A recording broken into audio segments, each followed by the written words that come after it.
Hey YouTube, it's been a hot minute since I did a ramble because I got COVID. My beautiful partner, who flies for work very regularly these days, every week in fact, brought home what he thought was the flu.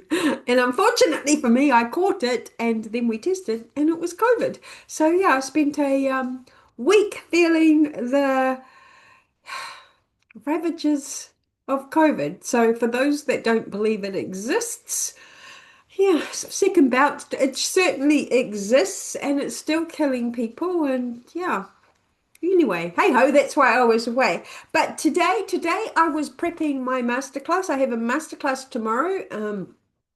You're doing the work, so why isn't it working? Is the title of it. And I'm really excited to get to share it because it's actually my life's work. And it feels a bit fraudulent for me to say my life's work, given where I'm at. And from an external, internal perception perspective, that's why I do this work, because that's actually a Larry thought. And I talk about Larry a lot inside that masterclass, because to me, he is the reason I am where I am. And I get what I get. And I love breaking that down in a simplistic way because it took me way too long to understand and figure out and clearly identify that that's the breaks. And so if you're building a business and you have a very strong Larry going on, and what is Larry? It's your unconscious patterns, habits, routines, thoughts, beliefs. Those things run your show. And oftentimes, when we're building a business, because we're tactical and strategic, we think that's what we need. We think we need more strategy and more tactics. We think we must be on all of the platforms doing all of the things, because when we look at those who we deem externally successful, and I'm really careful these days, and I hope you are too. Success from the outside never actually means that they're successful on the inside. And for me, again, life's work, I would rather have happy, successful internal drives than look happy and successful from an outside perspective, because I've lived both lives. And it's funny, Cher always used to say, I've been rich, I've been poor, rich is better. And I always used to quote that because I had been rich and poor, and rich was definitely better. But I was rich and poor with the same me, with the same thoughts, the same patterns, habits, routines, the same version of me. And it wasn't until I transformed and up-leveled myself. And I go back to when that happened, and it happened in 2019. So a while ago, but not long ago in the scheme of my life. And everything changed, like everything changed. Change, so much change. It was phenomenal. And what I understood and learned then is rich is great, but rich and unhappy is not. Poor and happy is. And I had seen this in all of my travels as a program manager. So I often went to new countries every year. And one of the ones that I worked in, I was consulting, so I was flying around quite a bit. And one of my stops was Mexico City.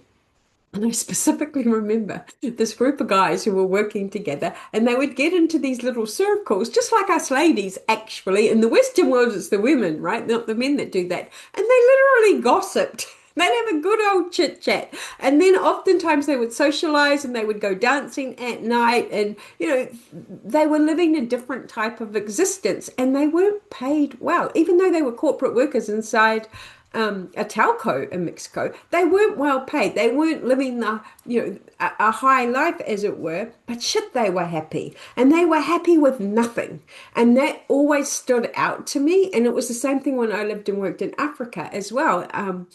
Such poverty in Africa. We think in the Western world we have poverty. We don't even know what poverty is. And me, particularly in New Zealand, we have no idea about poverty. We think we're poor and we're actually incredibly materialistically rich at the same time.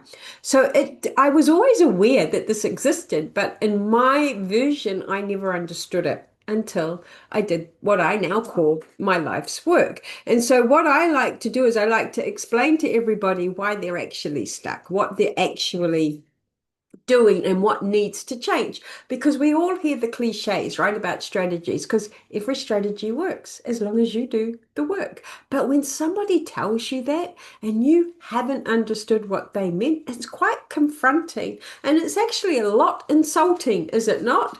I found it insulting. And I now know why that is true because we might half-ass a strategy.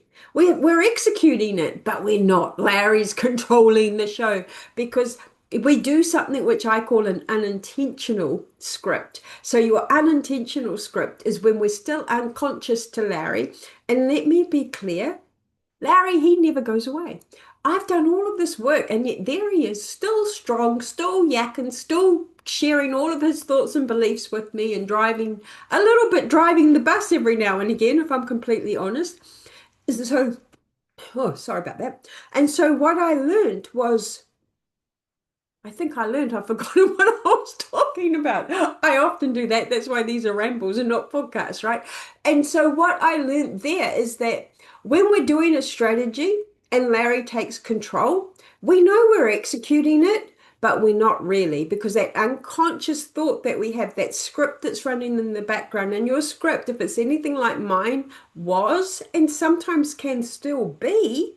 I'm not good enough. I don't know how to do this. Nobody's going to buy from me. Nobody will want to work with me. Nobody will understand this. I'm not selling it correctly. And off I go. And then every now and again, I'll do compare and despair as well. You know, they'll just go and work with that person because that person's vocal and that person's seen and that person's got 150 testimonials, those sorts of things. The truth is, we're all good enough. We're born good enough, right? We are all capable. We all have an ability to increase our capacity to learn, to grow. If we stay in a growth mindset, and for some reason, and maybe it's because I had spent my life in such a negative mindset, I don't like growth and fixed. It doesn't feel good in my body. But the idea of it, I understand, right? If I'm always looking to ways to improve myself, if I'm always looking to be better than I was yesterday, then I will lead a happier life. I promise you that is true. That has definitely been my experience, right? Or I can choose to stay where I am. And there are definitely periods, even since 2019, where I have elected to stay where I was. I've plateaued and I've stayed there. I haven't consciously worked on myself to go forward. But here's what I did notice in those periods of plateaus or stagnation. I would actually end up going back. And that was scary to me, right? Because I do specifically remember doing all of that work and then thinking, yay, I'm cooked because I didn't know better at that point and didn't actually keep up what my daily work was to get me to that point. And probably within a few short months, I'd slipped a long way back. So that's what reminded me about, we have to be actively making conscious decisions every single day. Are we growing or are we staying the same? And if we're staying the same, we must understand that means we're also electing to roll back to who we were. And that sucks, but that's how it works. So that's what my masterclass sort of is all about tomorrow. And I ran through it and it took 37 minutes. And I'm like, oh my God, 37 minutes. I never get through these things in 37 minutes. It mustn't be good enough. And here came Larry again. And I have to be honest with you, I was tempted to change it. I was tempted to add more things. I was tempted to do some teaching because what I have also learned about my masterclasses is I taught rather than brought you on an emotional journey. But I'm not going to do that. So I'm quite curious to see how it goes tomorrow. And curiosity, I think when we remain curious and we're willing to experiment, that's what gives us our breakthroughs. And today I also had to go down and glue another shoe onto Vinny. Vinny's my horse, one of my horses. I have three. And he's probably the horse that is the best horse that I have, without a shadow of a doubt. Leo likes to, mentally is a better horse, but his body isn't as good.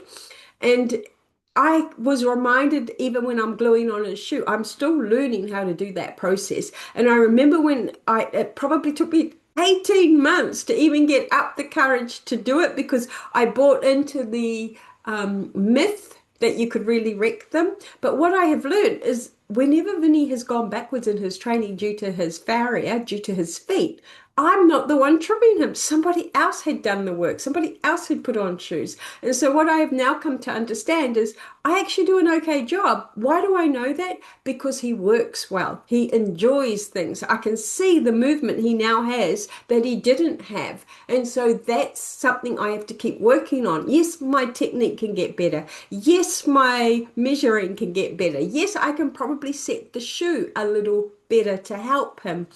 But it's good enough because he tells me that. And I think that's what we have to remember is that good enough is where we need to constantly be. Because if we're looking for perfect, we'll stop.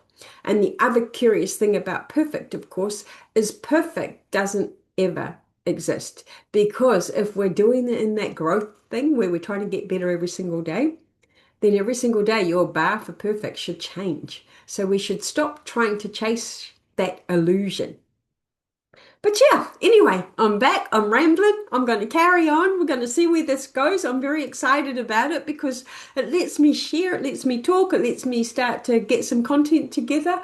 If you happen, as I always say on these things now, if you happen to stumble on this and you're like listening and thinking, oh, this is quite cool, hit the thumbs up because it's nice for me to know that somebody's there. Please feel free to subscribe. What I'm trying to do here, honestly, is help you build your businesses in my way.